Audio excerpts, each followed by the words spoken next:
saya yang bayar. Jadi kalau dan lunas ketika Vanessa belum menikah, ketika Vanessa berada dalam penjara, dalam pesakitan di Surabaya. Jadi kalau melanggar hukum nggak ada orang yang mau masuk asuransi nanti, ya kan? Kalau saya dikatakan melanggar hukum berarti seseorang yang membayarkan asuransi orang akan masuk penjara, bisa melanggar hukum. Prof, alasan Prof membuatkan asuransi untuk almarhum apa sih Prof tujuannya? Karena yang kita tahu Prof dan almarhum itu bukan siapa-siapa, bisa dibilang orang sama-sama orang asing yang tidak ada ikatan darah. Ya kita pada saat itu prihatin aja, kemudian menghibur dia supaya bisa punya spirit bangkit kembali, punya harapan masa depan yang lebih cerah. Walaupun dia di dalam penjara, tapi ketika dia punya sugesti untuk menyongsong masa depan yang lebih gemilang, kita kasih motivasi, kita kasih dorongan bahwasanya nggak semua orang di dalam penjara nasibnya nggak baik, kan kira-kira seperti itu. Tapi Prof, karena dari itu netizen juga banyak bilang dan pada akhirnya mohon maaf, mantan istrinya Pak Dodi ngomong bahwasanya Prof itu adalah cinta mati dengan dari Vanessa. awal. Seperti apa Prof? Karena kan Jadi ini ya saya kasih tahu nih ya, Klarifikasi seperti apa? Iya. kalau dibilang cinta mati itu terbalik. Sejak dari penjara Vanessa sampai akhir hayatnya 4 kali nyatakan cinta sama saya, dan saya tidak menerima itu. Karena saya menganggap sebagai adik saya, gitu.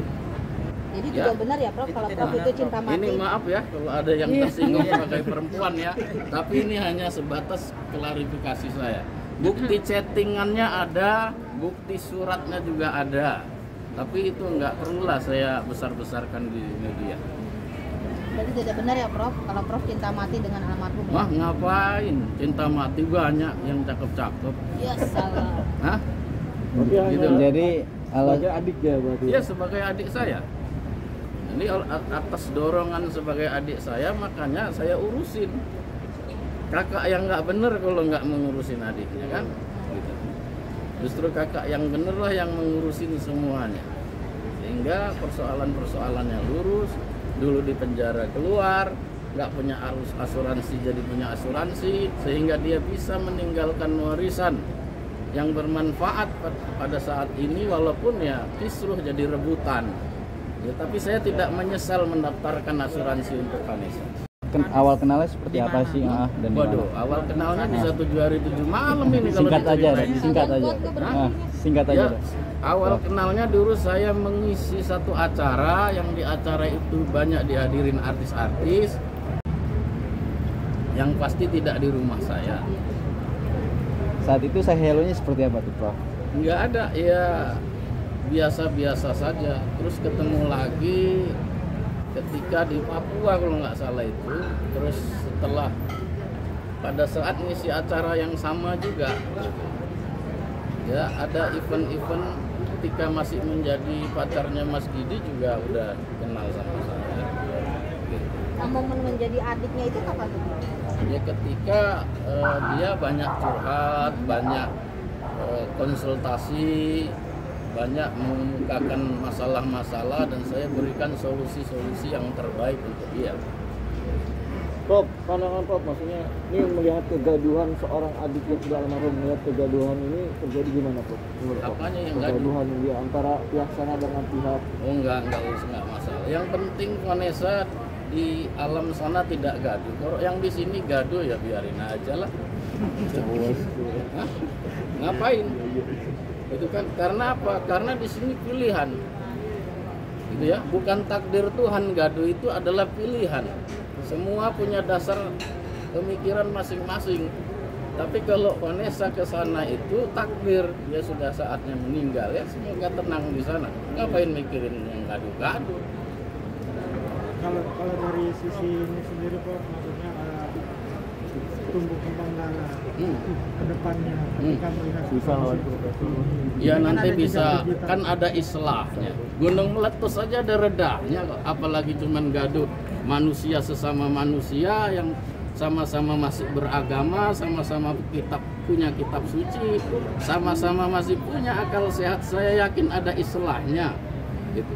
Negara yang perang saling tembak-tembakan pun ada berhentinya. Ya, tapi kalau mereka mau terus jadi musuh bebuyutan ya saya nggak tahu itu, nggak ikut-ikutan. Pilihan. Prof, Dibilang sedikit cinta dong. mati kan tadi, dan pada akhirnya foto Prof Bambang dan juga Gala disandingkan dimirip-miripkan. Hah? Itu gimana? Iya Prof? biarin aja itu, dimirip-mirip. Orang memang banyak orang yang hamil pengen anaknya mirip saya. Ya betul. Gara-gara foto itu banyak artis yang WA saya pengen anaknya mirip saya, minta didoain. Terus apa itu salah? Gitu. Kamu nggak pengen anaknya mirip saya kan? Tahu nggak? Ya, Prof, sedikit dong Prof, Sampai awal curhatan dia seperti apa dok? Hah? Saat itu. Awal curhatannya yang jelas hari pertama tidak ada yang jenguk, hari kedua tidak ada yang jenguk ketika di penjara, dan itu dia tulis surat kecil-kecil gitu sampai hari kelima baru ada yang jenguk.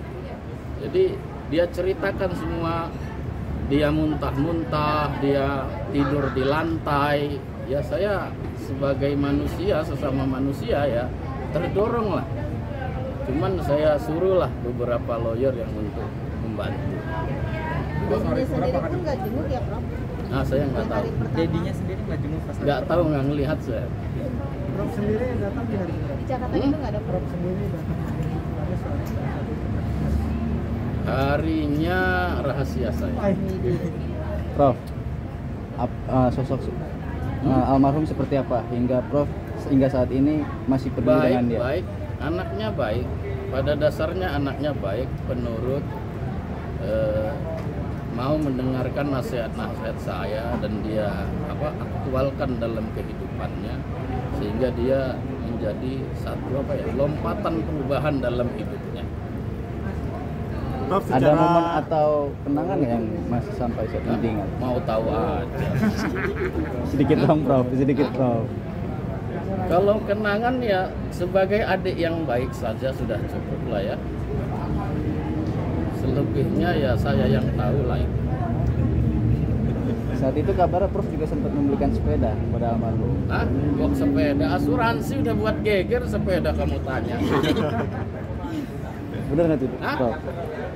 Iya, asuransi pun udah dibuat buat geger kan, apalagi cuman sepeda. Tapi lah apalah artinya sepeda kan, dibanding rasa sayangnya kita sama dia kan.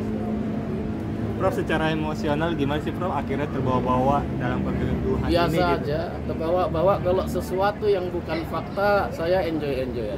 Masih bisa berpikir yang sehat, mikirin masa depan saya, mikirin ngurusin bisnis saya, itu jauh lebih baik. Dan hari ini saya acara keluarga menghadirin ulang tahun ponakan saya yaitu Nabila. Ini Mbak Yu saya ini dulu sebagai ibunya Nabila ini sebagai tempat konsultasi saya dulu karena pada saat itu kasus prostitusi itu orang takut ingin menolong, akan dicap sebagai seorang lelaki yang buruk mungkin, kecuali dia orang-orang hukum lah ya. Tapi saya cerita dengan Mbak Yu, saya kasihan banget saya ketika berkunjung di sana, tapi Mbak Yu saya bilang ya udah deh, tolong aja nggak apa-apa. Inilah ibunya Nabila ini, Bu Erni.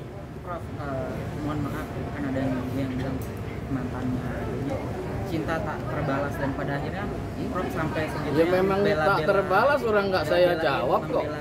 Hah? Cinta tak terbalas itu jangan dibalik. Dia yang tidak saya balas cintanya. Jangan salah. Masih ada suratnya, masih ada WA-WA-nya kok. Bisa saya buktikan semua itu. Cuman tidak untuk konsumsi publik. Ya kenapa nggak dibalas cintanya? Hah? Alasannya apa tuh? Alasannya? 4 kali loh. Nah, 4 kali Prof. 4 kali. Saya takut karena ada orang yang di samping saya. Wih. Berarti ini adik yang kedua. Berarti kunci nih jawabannya. Berarti ya. Berarti yang adik Hah? Adik baru ya. Gitu? Hah? Adik baru. Enggak, adik lama. Adik tapi baru di go public kan ya. Enggak, waktu acara-acara bersama Vanessa juga sering sama. Cuma netizen dan media yang nggak tahu.